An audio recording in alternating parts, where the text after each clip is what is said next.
I really did try. I tried switching from my MacBook Pro to the iPad Pro, trying to use the iPad Pro as my main machine for a week, for a few days, just to see what it's like, but I just couldn't do it. There's a few reasons as to why, and I wanted to share those in this video. First things first. First things first, rest in peace, Uncle Phil.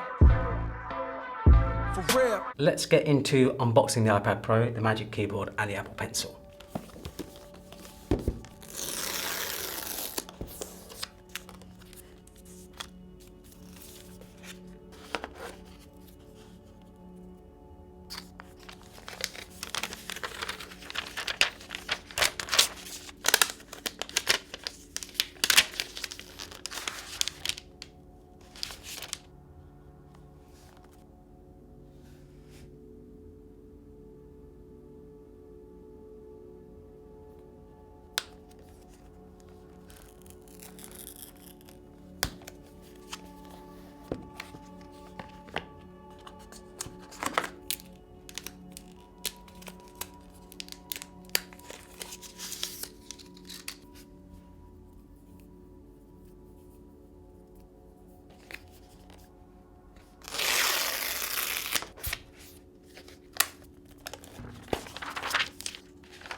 When it comes to the design of the iPad Pro, there isn't a huge difference, let's be honest, because there's only so much you can do with a slab of glass and metal. However, it is remarkably thinner, not something that can really be experienced on camera. The 11-inch model, which is the one I have here, is 5.3 millimeters thin, but the 13-inch model is thinner at 5.1 millimeters. I know many people have already mentioned how easily it can bend, and a lot of people are asking me to do a bend test. I am not going to do a bend test because I've bought this machine. This is my actual machine.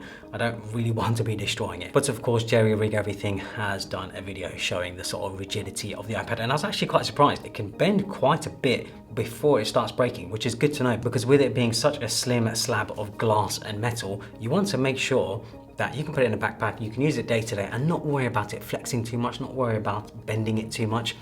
Naturally, I think over time, if you do have it in a backpack, it could maybe sort of deform, but the way Apple have done the sort of casing, the materials, and they almost like have like a frame inside so that it doesn't bend too much. The color is now space black, and you can see it's definitely darker than the space gray previously. Space black is definitely my favorite color that Apple has done, and it's nice to see it on the iPad Pro as well. They've moved the cameras and the sensors to the side now, which just makes a lot of sense. I primarily use my iPad in landscape orientation, and when I used to use my previous iPad Pro, I used to block the camera for Face ID quite often. Something brand new, which pretty much no other consumer product has available, is the display in this thing. It's OLED, and most people will already know how great OLED is. Amazing contrast, great for viewing content, true blacks and more natural looking images. But what actually makes it special is that Apple are calling it Tandem OLED, and Tandem OLED is an actual term, like it's not something Apple have come up with.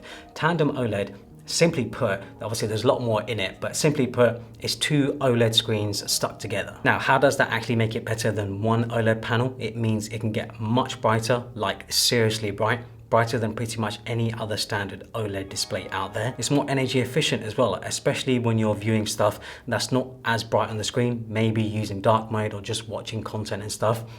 This iPad can actually do a better job of conserving battery life that way. And it will last longer. There's less likelihood of burn-in when you have a tandem OLED panel. This is an absolutely great thing because it means we will see tandem OLED, most likely see tandem OLED in future Apple products. I'm really hoping that we see it in the next generation of MacBook Pros, because if they do bring it to the next generation of MacBook Pros, I will definitely be upgrading. What's absolutely wild here is that this is peak display technology, actual innovation that we haven't really seen in other consumer grade products. My model doesn't have the Nano texture display. It's only an option for the 1TB and 2TB models. So you have to cough up more money for the larger storage models to get the option for nano texture, and then you have to pay an additional $100 on top for it. But if you don't feel like doing that, maybe you have a lower storage model like mine.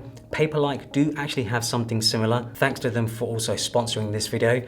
Paper-like is essentially a screen protector that gives your iPad a matte look, but the most important feature here is that it makes your iPad feel like paper. Paper-like's Nano dots technology is essentially tiny microbeads that cover the surface of the screen protector, which makes the Apple Pencil vibrate ever so slightly, giving the same feeling of writing on paper. The Nano dots technology lets the display light shine around and through the screen protector with minimal refraction. This means optimal picture quality and little to no glare when you're using it. Fingerprints and smudges are also barely visible. It's super thin at only 0.12 millimeters thick. It's perfect for anyone who wants to improve their writing and drawing experience on the iPad, especially artists, writers, designers, and many others. It's also more than half the cost of the nano texture option that Apple have, and Apple's nano texture won't make your Apple Pencil feel like you're writing on paper. So make sure to check out Paper-like. I'll leave a link to them down in the description below. It's worth noting with these new iPad Pros that the 256 and the 512GB models only come with 8GB of RAM, but the 1TB and 2TB models come with 16GB of RAM. So if you do feel like you're going to be using apps that are going to be using a lot of RAM, it might actually be worth upgrading to the larger models. But I'll be honest, from my experience, from using all these different apps and stuff, I've never thought to myself, I wish I had more RAM. The higher end 1TB and 2TB models also have one more performance core. So again, that's something to keep in mind.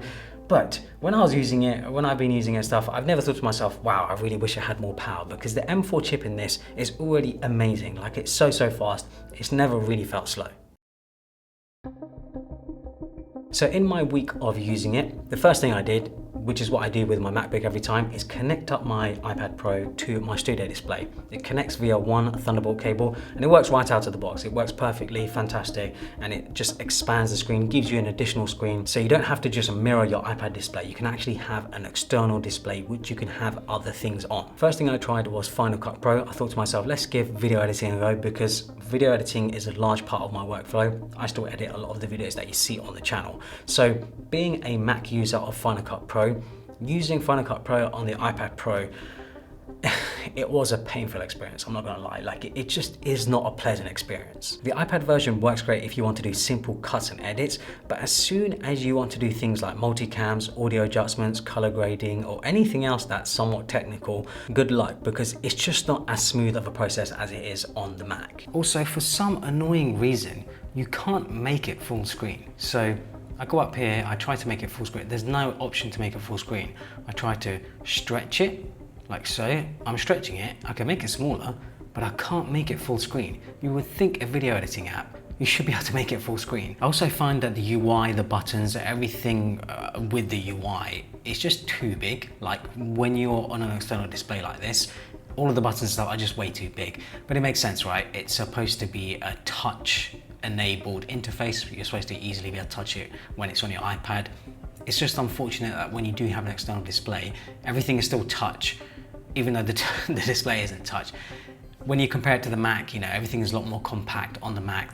The buttons are a lot smaller, so you have more useful user interface. There is an update coming to Final Cut Pro later this year, which will hopefully fix a lot of the things that I just said, like making it full screen and stuff. But this is what we have right now, so I'm reviewing the experience we have right now. Maybe I'm also just being old-fashioned, as I know many others do edit video on the iPad, and not just in Final Cut Pro. People also use apps like iMovie and CapCut. Something interesting I have found is that the friends I do have that use apps like iMovie or CapCut haven't actually ever heard of Final Cut Pro. They don't even know of Final Cut Pro or apps like DaVinci Resolve.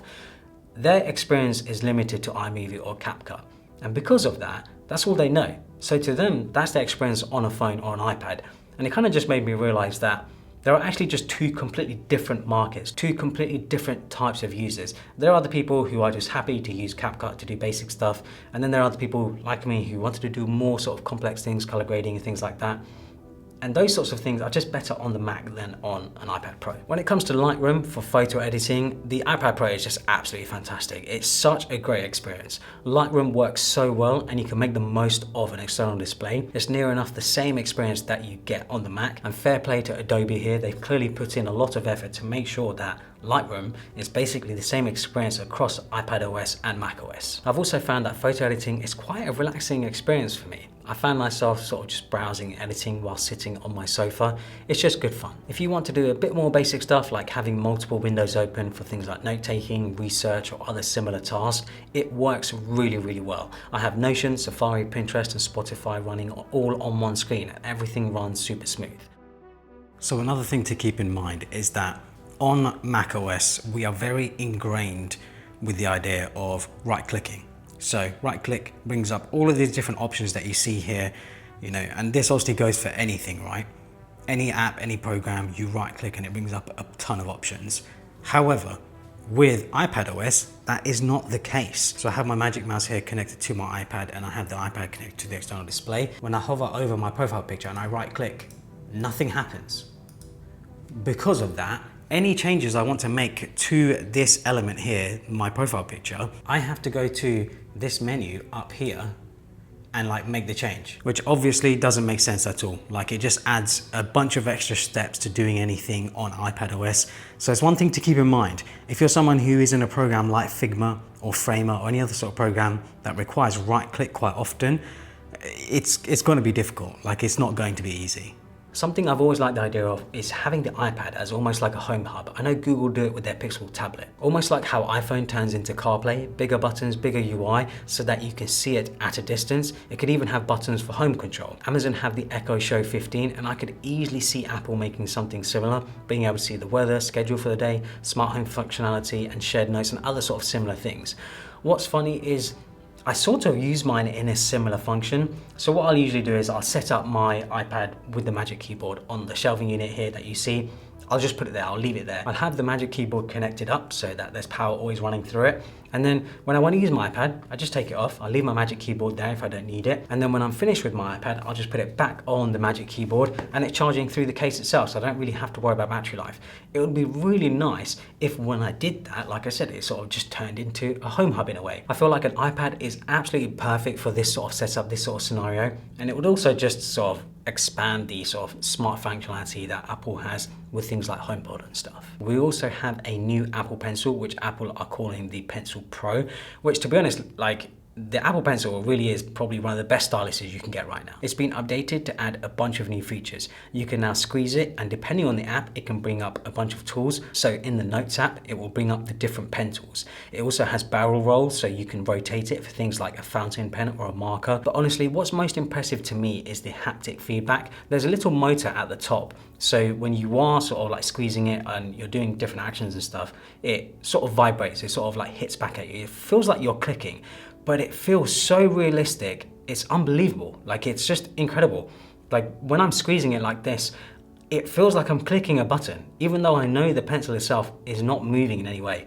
It's absolutely wild. So I posted this on TikTok and it got over 1 million views, so I thought it'd be worth sharing in this video as well. We have the Apple Pencil Pro here. So of course we can squeeze the pencil to bring up the tools, and we're in the Notes app, so we can choose a tool here, we can choose any tool, but I'm gonna choose the fountain pen because that's the best one to demonstrate with.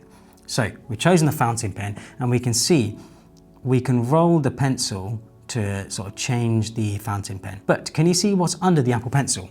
So I'm gonna try and demonstrate the best I can on the screen, but there's a shadow there of a fountain pen on the screen. So as I rotate it, the shadow also rotates. This is absolutely crazy. This is so unnecessary, but so Apple, and the attention to detail is just amazing. I also bought the new Magic Keyboard to go alongside the iPad, and no doubt if you need a sort of keyboard and case in one, this is one of the best choices. I do also have the older one here to compare. You can see there is an additional row of keys for the function keys, a very good addition, adjusting the volume, the brightness, and music playback without having to go into the iPad itself saves a lot of steps. The key thing I noticed though was that it feels more refined and genuinely more premium compared to the previous model. The build, fit and finish is just much better. The iPad also sits further back to make room for the function keys, and the case itself is actually a little smaller when it's closed. They've made the hinge more compact, and it also doesn't have a material that sort of wraps around it like the older version. Another thing I noticed with the two keyboards is that with the old one, it had a sort of soft touch rubber finish to it, but the new one has a fully aluminium sort of finish to it. It just feels a lot more premium, and you can see the color difference between the two as well. This is more of sort of like a matte black. This is more of a sort of satiny matte black. You could say there's a bit more of a sheen to it. It looks a lot more expensive and classy. There is a built-in USB port, but it only charges. It does not do any data transfer, but it does mean it frees up the port on the bottom of the iPad, which is a Thunderbolt port. So for example, you could have the iPad charging through the case, but then you can connect up a Thunderbolt peripheral on the iPad itself. So maybe like a hard drive or a monitor or something like that. So you almost have like 2 ports, which is pretty nice. Another thing to take into consideration with this 11-inch keyboard, that is, the 13-inch model doesn't have the same issue, is that these keys are thinner. So you can see they're not normal size keys here, because obviously they've had to fit it in the frame of the 11-inch. If you like the full size keyboard, it might be worth getting a wireless keyboard like the Magic Keyboard or something else, rather than having this sort of whole folio setup. But the folio setup is very nice. It's just nice having an all-in-one solution. The keyboard experience is great. It feels very similar to a Magic Keyboard for the Mac if you ever used a Magic Keyboard. Very tactile, very nice. Obviously it's not going to be as good as like a proper mechanical keyboard, but for how compact it is, honestly, it works fantastically well. Just like the previous iPad Pro, the battery life is incredible. It will easily last a day with moderate usage. If you're planning to do video editing, audio editing, or anything quite heavy, then yes, you may go through it quicker, but I'm the type of person that can sometimes go days without usage on the iPad, and the great thing is that when I leave it and I come back to it a few days later, it still has a ton of battery life left. Whatever Apple are doing with iPadOS, where it sort of just puts the iPad into a deep sleep, it does such a good job of just conserving battery life. Now, the big question for a lot of people, and it was the question that I kept getting asked the most when I shared it online, is can it replace a MacBook? For me, no. Like, it doesn't even really come close to replacing a MacBook, but that's not a bad thing. And I also feel like Apple don't want it to replace the MacBook. Why would they? They want the iPad to be its own standalone machine, because obviously if it was a MacBook replacement, no one would buy a MacBook. I feel like it's a complementary device. It's a device that has very specific use cases, and that's very much on purpose. At the same time, Apple aren't saying that everyone should have an iPad Pro. I actually don't think most people need an iPad, especially something like an iPad Pro. As the name suggests, the iPad Pro is primarily designed for pro users, and those pro users will most likely be people like artists and musicians. If you want to use this thing for something like Final Cut Pro, you're expecting it to be as good as the Mac, I would be very hesitant to recommend it. I've been a Final Cut Pro user on the Mac for over 10 years now, and the iPad version, it's just not as good as the Mac version. I think people are looking at the iPad wrong. I feel like it's misunderstood in some ways. A lot of people looking at the iPad and thinking, how can it replace my MacBook? How can I use it as a MacBook replacement? When in reality, it should be looked at the other way.